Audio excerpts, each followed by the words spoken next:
तो दोस्तों आज हम फिर से आपके लिए लेकर आए हैं देश दुनिया की सभी ताजा बड़ी खबरें। फटाफट एक एक कर विस्तार से आज आपको बताएंगे, तो वीडियो को अंत तक जरूर देखें। दोस्तों वीडियो बनाने में हमें काफी मेहनत लगी है, तो वीडियो को लाइक जरूर कर दें। जी दोस्तों, पहली बड़ी खबर में आपको बताएंगे जो बिग ब्रेकिंग न्यूज सामने निकल कर आ रही है कि भारत के बाद आज पाकिस्तान ने बंद किया चाइनीज ऐप टिकटॉक। वहीं संस्कृति को बताया है पाकिस्तान ने खतरा, तगड़ा झटका चीन को दिया है पाकिस्तान ने। इस बीच दोस्तों अगली खबर में हम आपको बताएंगे कि हाथरस मामले को लेकर योगी और मोदी की बड़ी मुश्किलें। जयंत चौधरी पर लाठीचार्ज से नाराज हुए आरएलडी और जाट समुदाय, तो योगी मोदी का सिर कलम करने की दे दी है धमकी। जहां दोस्तों योगी मोदी की मुश्किलें बढ़ गई हैं। इस बीच दोस्तों अगली खबर में हम आपको बताएंगे कि फर्जी टीआरपी कांड में दंगई पत्रकार अर्नब की बड़ी मुश्किलें, 7 साल की होगी सजा। रिपब्लिक टीवी होगा पूरे भारत में बैन। दोस्तों बड़ा फंस गया है अर्नब गोस्वामी। इस बीच दोस्तों अगली खबर में हम आपको बताएंगे कि दिल्ली हिंसा में दिल्ली पुलिस और बीजेपी की बड़ी मुश्किलें। तो वहीं अब अनुराग ठाकुर, प्रवेश वर्मा और कपिल मिश्रा पर होगी एफआईआर दर्ज, जाएंगे ये सभी जेल। जहां दोस्तों बड़ी अपडेट है, दिल्ली हिंसा में दिल्ली पुलिस की साजिश सामने आ गई है। इस बीच दोस्तों अगली खबर में हम आपको बताएंगे कि भीम आर्मी प्रमुख चंद्रशेखर रावण ने योगी आदित्यनाथ को दी खुली चुनौती। कहा अगर जांच में नहीं आया भीम आर्मी और पीएफ का संगठन आत्मसात, तो योगी को देना होगा अपने पद से इस्तीफा। जी दोस्तों बड़ी मांग चंद्रशेखर रावण ने कर दी है योगी से। इस बीच दोस्तों अगली खबर में अब आपको बताएंगे कि कंगना रनावत को किसानों के खिलाफ ट्वीट करना पड़ा भारी, कोर्ट ने दी एफआईआर दर्ज करने की धमकी। तो वहीं अब कंगना जाएगी जेल। जहां दोस्तों बहुत दिनों से बीजेपी के साथ देकर और अन्य पार्टियों पर हमला बोल रही थी कंगना। इसी बीच दोस्तों अगली खबर में हम आपको बताएंगे पहली बार हाथरस मामले पर बोले ओवैसी। कहा अपनी नाकामी छुपाने के लिए मुसलमान और भीम आर्मी को कर रही है योगी सरकार हाथरस में बदनाम। जहां दोस्तों बड़ा हमला ओवैसी ने बोल दिया। तो दोस्तों सभी खबरों को जानेंगे एक एक कर विस्तार से, तो वीडियो में अंत तक बने रहें। इसी बीच बढ़ते दोस्तों पहली बड़ी खबर की ओर जो बिग ब्रेकिंग न्यूज सामने निकल कर आ रही है कि भारत के बाद आज पाकिस्तान ने भी चाइनीज ऐप टिकटॉक को किया बैन, संस्कृति को बताया खतरा। जी दोस्तों ये बड़ी खबर सामने निकल कर आ रही है कि भारत ने जून महीने में सुरक्षा कारणों के चलते चाइनीज ऐप टिकटॉक को बैन कर दिया था। इसी बीच बड़ी खबर सामने निकल कर आ रही है दोस्तों कि आज पाकिस्तान ने भी चाइनीज ऐप टिकटॉक को बैन कर दिया है। जी दोस्तों आपको बता दें कि पाकिस्तान ने बताया है कि चाइनीज ऐप टिकटॉक पाकिस्तान में अश्लीलता फैला रहा है और इसी के चलते उसे ब्लॉक किया गया है। भाई आपको बता दें कि आगे पाकिस्तान ने बताया है कि हमारे देश को सुरक्षा से टिकटॉक से कोई खतरा नहीं है, लेकिन हमारी संस्कृति को टिकटॉक से खतरा है और इसी को लेकर टिकटॉक को पाकिस्तान सरकार बैन कर रही। तो ये बड़ी अपडेट है कि आपको बता दें कि चीन के टिकटॉक ऐप चाइनीज ऐप को बैन पाकिस्तान ने आज कर दिया। इसी बीच बढ़ते दोस्तों अगली खबर की ओर, तो हाथरस मामले को लेकर योगी और मोदी की बड़ी मुश्किलें। जयंत चौधरी पर लाठीचार्ज होने से नाराज हुआ जाट समाज, मोदी योगी का सिर कलम करने की दे दी धमकी। जहां दोस्तों ये बड़ी अपडेट आ रही है दोस्तों कि जिस तरह से उत्तर प्रदेश के हाथरस में दलित युवती के साथ गैंगरेप हुआ और उस पीड़ित परिवार से मिलने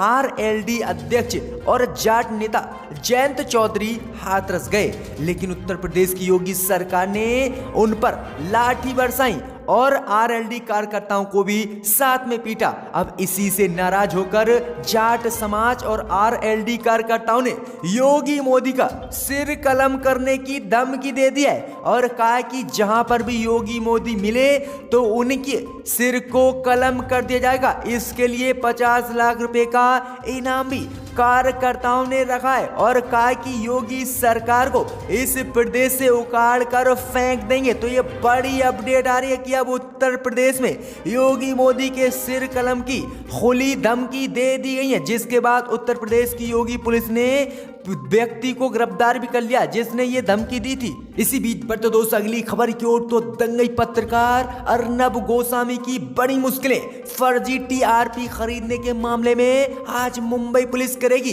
अर्नब गोस्वामी से पूछताछ। अगर दोषी पाया गया तो 7 साल जेल में पीसेगा अर्नब चक्की। जी दोस्तों, ये बड़ी अपडेट आ रही है सामने निकलकर कि जिस तरह से अर्नब गोस्वामी ने रिपब्लिक टीवी के लिए पैसे देकर टीआरपी को खरीदा और इसका भंडाफोड़ मुंबई पुलिस ने किया। वहीं आपको बता दें कि अब इसी मामले को लेकर मुंबई पुलिस आज अर्नब गोस्वामी से पूछताछ करेगी। वहीं आपको बता दें कि 30,000 करोड़ रुपए का अब तक इसने टीआरपी खरीदने में घोटाला किया है। वहीं अब मुंबई पुलिस पूछताछ करेगी कि 30,000 करोड़ रुपया आखिरकार अर्नब गोस्वामी पर कहां से आया, क्योंकि कई पार्टियों के नाम भी शामिल इसमें आ रहे हैं कि कई पार्टियों ने अर्नब को पैसा दिया था। भाई आपको बता दें कि मुंबई पुलिस ने बताया है कि अगर अर्नब गोस्वामी इस मामले में दोषी पाया जाता है तो 7 साल के लिए जेल की सजा काटेगा। जहां दोस्तों ये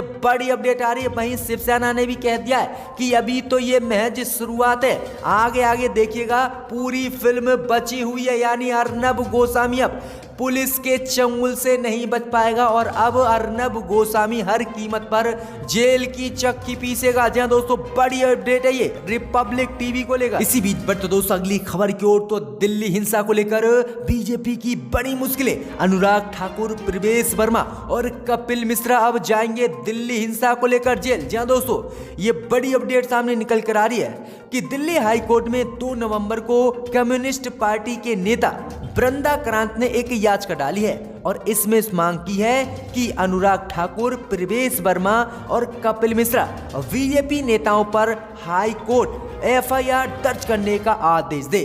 भाई आपको बता दें कि कल खुलासा हुआ है कि दिल्ली हिंसा कराने में दिल्ली पुलिस भी शामिल थी। वहीं आपको बता दें कि अब कयास लगाए जा रहे हैं कि अनुराग ठाकुर, प्रवेश वर्मा और कपिल मिश्रा ने दिल्ली पुलिस से सांठ-गांठ करके ये हिंसा दिल्ली में फैलाई है और भड़काऊ भाषण भी इन नेताओं ने इसीलिए दिए थे, जिसके बाद अब जो है बीजेपी नेता अनुराग ठाकुर, प्रवेश वर्मा और कपिल मिश्रा की मुश्किलें बढ़ गई हैं। इन पर एफआईआर दर्ज होते ही ये जेल जा सकते हैं। भाई आपको बता दें कि ताहिर हुसैन के एक करीबी को हाई कोर्ट ने आज जमानत भी दे दी है दिल्ली हिंसा को लेकर। तो ये बड़ी अपडेट है कि बीजेपी की मुश्किलें दिल्ली हिंसा को लेकर बढ़ गई हैं और बीजेपी का जो षड्यंत्र था उसका खुलासा हो गया है कि बीजेपी ने खुद नेताओं को पीछे करके दिल्ली पुलिस को दंगों में आगे कर दिया।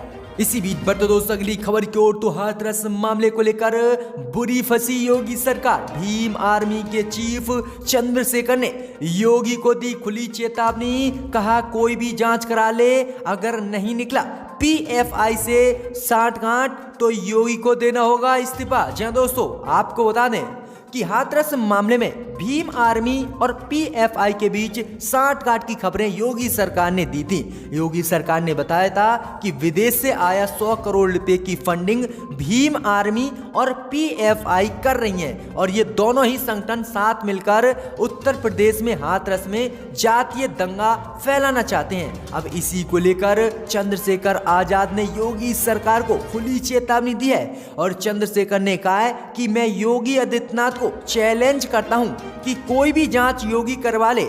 100 करोड़ तो दूर की बात, यदि मेरे पास 1 लाख रुपया भी मिल जाए तो मैं राजनीति छोड़ दूंगा, वरना योगी को अपने मुख्यमंत्री पद से इस्तीफा देना होगा।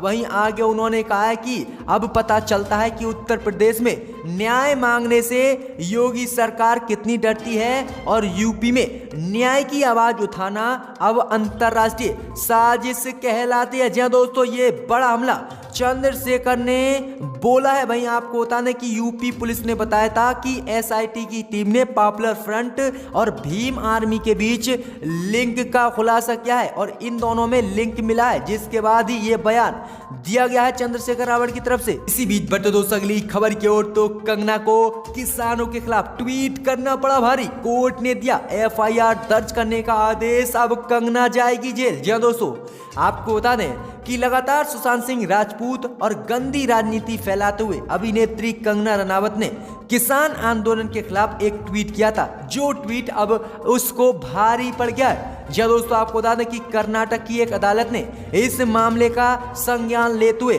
कंगना रनावत पर एफआईआर दर्ज करने का आज आदेश दे दिया है। हालांकि कंगना ने बवाल होने पर इस ट्वीट को डिलीट कर लिया था, लेकिन अब कंगना रनावत की मुश्किलें बढ़ गई हैं। जहां दोस्तों, आपको बता दें कि कंगना रनावत ने ट्वीट किया था और कहा था कि जो लोग सीएए के बारे में गलत सूचना और अफवाह फैलाते हैं और वह दंगे के कारण बनते हैं, अब वही लोग किसान बिल के बारे में भी गलत सूचना फैला रहे हैं और ये देश में आतंक पैदा कर रहे हैं और वे एक तरह से आतंकवादी हैं। अब इसी को लेकर कोर्ट ने कहा है कि इनकी हिम्मत कैसे हुई किसानों को आतंकवादी कहने की, तो ये काफी बड़ा झटका कोर्ट से कंगना को लगा है और कंगना के खिलाफ अब एफआईआर दर्ज की जाएगी और अब जेल जाएगी कंगना। जी दोस्तों, बड़ी अपडेट है। इसी बीच बढ़ते दोस्तों अगली खबर की ओर, तो हाथरस मामले पर बोले ओवैसी, कहा अपनी नाकामी छुपा रही है योगी सरकार। जी दोस्तों, आपको बता दें कि हाथरस में दंगा भड़काने को लेकर पॉपुलर फ्रंट ऑफ इंडिया का नाम सामने आया, जिसके बाद आज असदुद्दीन ओवैसी ने मोदी और योगी सरकार पर जमकर हमला बोला। ओवैसी ने कहा कि जहां कहीं भी योगी और मोदी सरकार से गड़बड़ी होती है तो वहां साजिश बन जाती है। ओवैसी ने कहा कि ये कहानी बीजेपी की पुरानी हो चुकी है, इसमें कोई सच्चाई नहीं है। उस बच्ची के साथ रेप हुआ था और उस बच्ची का योगी ने सही इलाज नहीं करवाया था। असदुद्दीन ओवैसी ने कहा कि आखिरकार योगी ने दलित परिवार को अपनी लड़की के अंतिम संस्कार करने की इजाजत क्यों नहीं दी? रात में अंतिम संस्कार क्यों कर दिया गया?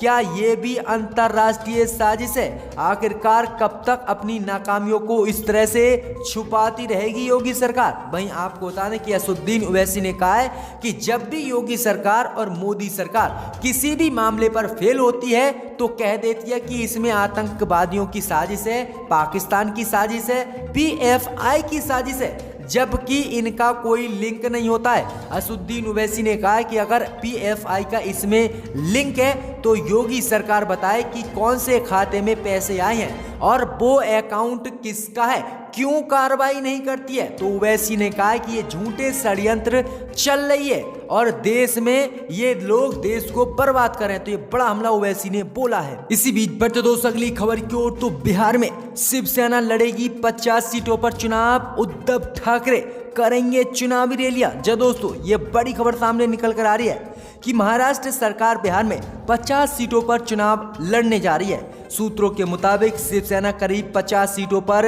बिहार में चुनाव लड़ेगी। वहीं उद्धव ठाकरे बिहार विधानसभा चुनाव के लिए पार्टी के उम्मीदवारों के पक्ष में प्रचार करेंगे। वहीं पार्टी प्रवक्ता संजय रावत ने प्रचार को लेकर साफ किया है कि पार्टी प्रमुख महाराष्ट्र के मुख्यमंत्री उद्धव ठाकरे, उनके बेटे और राज्य सरकार में मंत्री आदित्य ठाकरे की रैलियों को संबोधित करेंगे। जहां दोस्तों ये बड़ी अपडेट है और शिवसेना ने 22 स्टार प्रचारक नेताओं की सूची भी जारी कर दी है जो बिहार में जाकर प्रचार करेंगे। तो बड़ी अपडेट है दोस्तों कि 50 सीटों पर अब शिवसेना भी बिहार में चुनाव लड़ने जा रही है।